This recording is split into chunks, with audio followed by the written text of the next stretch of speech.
Olá, muito boa tarde para vocês, tudo bem? Vamos continuar nossas aulas aqui no curso de Segurança Pública, na disciplina Didática e Ensino. Vamos lá?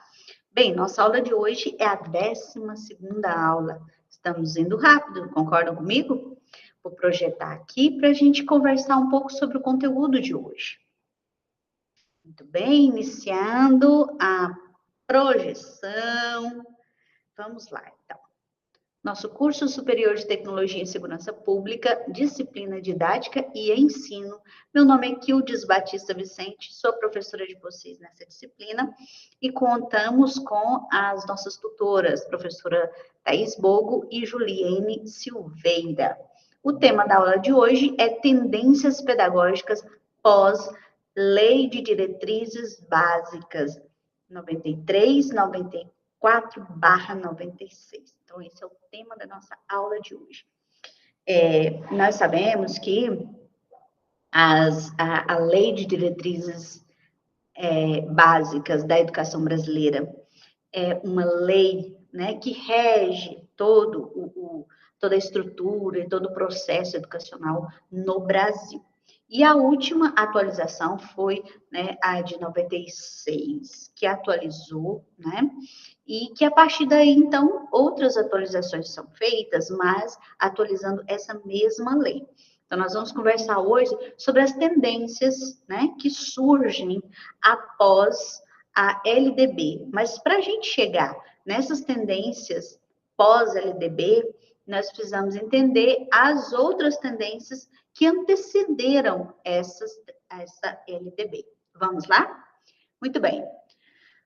A primeira delas são as tendências progressistas. Nessas vertentes, o foco da pesquisa fica voltado para a apreciação crítica dos fatos sociais, defendem implicitamente os objetivos sociopolíticos da educação e uma vertente que combina com os conceitos defendidos pelo capitalismo. Então, nós vamos ter aí essa característica nas tendências progressistas.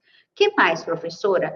Essa tendência, né, está ligada ao conhecimento da visão marxista da sociedade, que permitiu o surgimento da vertente progressista.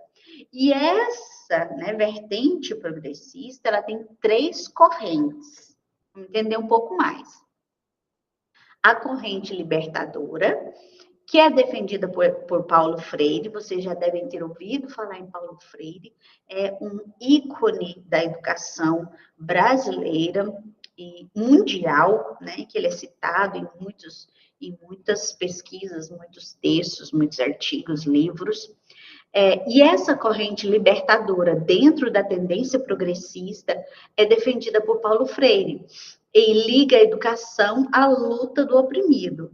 Nessa vertente, o conhecimento tem como função desenvolver a consciência do oprimido de acordo com a realidade em que vive. Então, Paulo Freire tinha esse olhar, né, de que a educação está ligada à luta de quem é oprimido, né, e não dos opressores. Então, a classe trabalhadora, como nós, né, temos um lugar, né, de destaque nessa corrente libertadora defendida por Paulo Freire.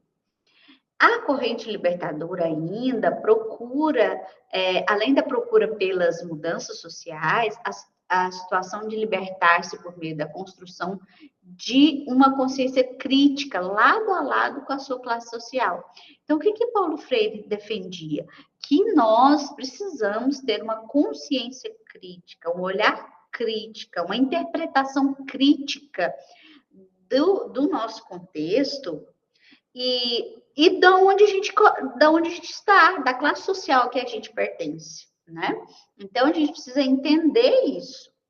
E o foco central dessa vertente são os assuntos políticos e sociais. O docente tem a função de coordenar as atividades e agir junto com os alunos.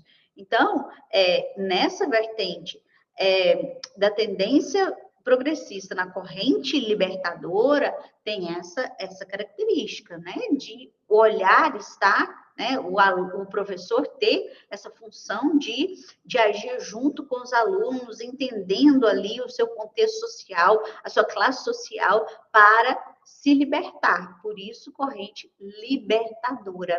Se libertar do lugar de oprimido, tá bom?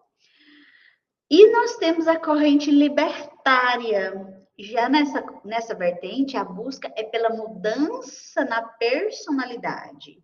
Inicia da conjectura que apenas o vivenciado pelo aluno deve ser agrupado e empregado em outras situações. Deste modo, o conhecimento só terá destaque se for possível utilizar na prática.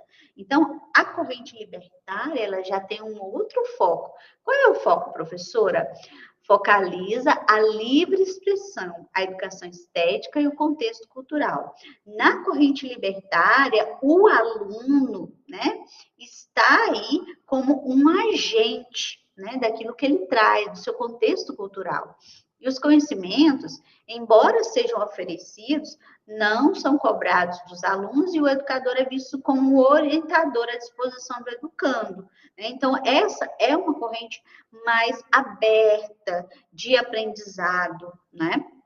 Em que o aluno, né, aquele que está sendo, que está nesse contexto de aprendizagem, ele vê o professor como um orientador, né? E o aluno precisa estar mais ativo no seu processo de aprendizagem. Entendido? Corrente libertadora, corrente libertária. A próxima é a corrente crítico-social dos conteúdos. É uma vertente que surgiu nos fins dos anos 70, aumenta a necessidade de direcionar os conhecimentos na comparação direta com a realidade social, sendo preciso destacar os conteúdos históricos. Essa corrente crítico-social dos conteúdos prepara o estudante para a realidade do mundo adulto, com uma presença ordenada e participativa na democratização social, através da conquista do conhecimento e da participação social. Então, nós temos aqui agora, né, uma preparação desse estudante para ser, né, partícipe, né, da democratização social, da conquista do conhecimento, da participação social. Né? Então, essa corrente aqui é uma corrente bastante importante para a gente, né? Porque nós precisamos ter esse lugar na sociedade. E o professor é responsável pela mediação entre os conhecimentos e os alunos. Enquanto na libertária, o professor é orientador, aqui na crítica social, o professor ele é mediador dos conhecimentos e dos alunos. E o processo de ensino nessa vertente tem como foco central o aluno. O saber é construído por meio da experiência pessoal e é subjetivo. Então, nessa corrente aqui, né, o aluno é o foco central, né? Porque é crítico social dos conteúdos. E para que tenha essa crítica social, é preciso que o aluno seja, né, tenha esse lugar, né, de foco central. Entendido até aqui? Muito bem.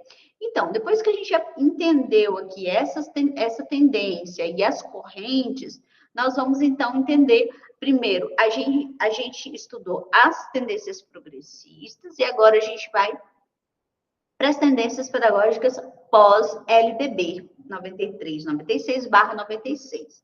Aranha afirma que pós-LDB o saber não está mais no sujeito nem no objeto, mas é o resultado da ação conjunta entre ambos. Como é que é isso, professora? Como é que isso se movimenta aqui nas questões mais práticas? Nós vamos buscar também em Kandal e Koff para compreender que atualmente a didática precisa incorporar de maneira crítica a questão das diferenças culturais, a pluralidade de suas manifestações e dimensões, mas alegam que está distante de acontecer. Olha só, esses dois professores aqui, Kandal e Koff, eles defendem, né? E olha, há quase 20 anos esse livro deles foi publicado, que a gente precisa entender, né, a didática de maneira crítica e que o professor, na sua prática, precisa entender as diferenças culturais, a pluralidade, a diversidade, mas eles também entendem que ainda está um pouco distante de acontecer. E por isso é tão importante a nossa ação, o nosso fazer pedagógico, que entendam as diferenças culturais, que entenda a pluralidade das manifestações e dimensões culturais. Isso é imprescindível para que a nossa sociedade avance, tá? O grande desafio da didática nessa tendência é auxiliar o educando a interagir com o conhecimento organizado e a sua vida cotidiana, de maneira que ele desenvolva conceitos, maneiras de pensar e de agir, de modo a interpretar e intervir na realidade em que vive. O educador deve fazer a ligação entre esses dois conhecimentos. Então, olha só, o quão é grande a nossa responsabilidade, né? Nós precisamos auxiliar o nosso educando, o nosso aluno, né? Aquele para quem a gente esteja ministrando o conteúdo, organizando esse conteúdo, a interagir com esse conhecimento. Então, o aluno, né, o aprendizando, precisa entender esse conhecimento e como esse conhecimento modifica a sua maneira de pensar e de agir. Isso é possível a partir da interpretação da realidade, da intervenção na realidade, né? Então, nós, educadores, precisamos ter bem objetivamente esse lugar, né? De auxiliar o aluno a fazer essa ligação. Tá entendido até aí? Muito bem? Então, vamos recapitular. Nós falamos aqui das tendências progressistas e das tendências pedagógicas pós-LDB. E entendendo o quanto é importante o nosso lugar como professor, né? Vamos parar a apresentação aqui para que eu possa dizer para vocês que para que a gente faça cada vez mais a nossa ação de instruir, de educar, de mediar, de orientar, nós precisamos ter certos como nós queremos transformar a sociedade. E para transformá-la, primeiro nós precisamos conhecê-la.